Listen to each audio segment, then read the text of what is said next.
What a belief or practice does is far more important than what it is.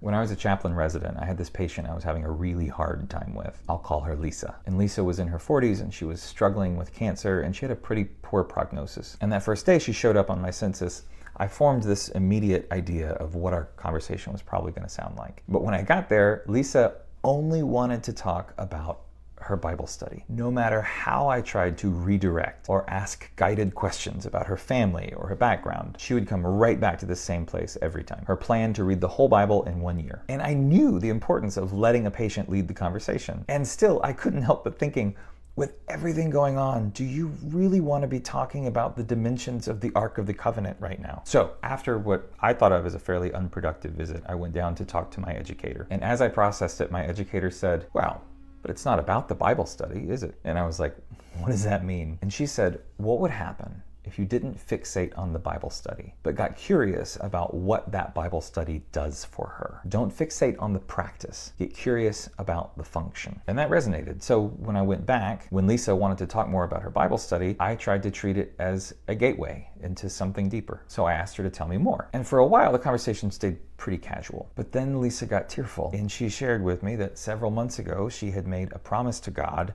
that she would read the entire Bible in 1 year, but then she had gotten distracted and wandered away from the practice, and shortly after that, she was diagnosed with cancer. And it became clear that she thought that God gave her cancer to punish her for not reading her Bible. And now she was clinging hard to her Bible study to appease what she imagined was a vindictive and punitive God that she might soon meet. And that became the grounds for a much more fertile conversation. What a practice or belief does is far more important than what it is. Doing a Bible study sounds fairly innocuous, but get curious about the function of that Bible study and you open the door to a whole new level of implications. And this is true of so many things. If someone says, "I'm a Christian and I go to church every week," that's great. What is the function of that identity in practice? What kind of person does it form you to be? How does it impact the way that you relate to your neighbor? You can say, "I believe in going to work and doing my job, working hard every single day." And that's great, but what is the function of that belief? How is it impacting your mental health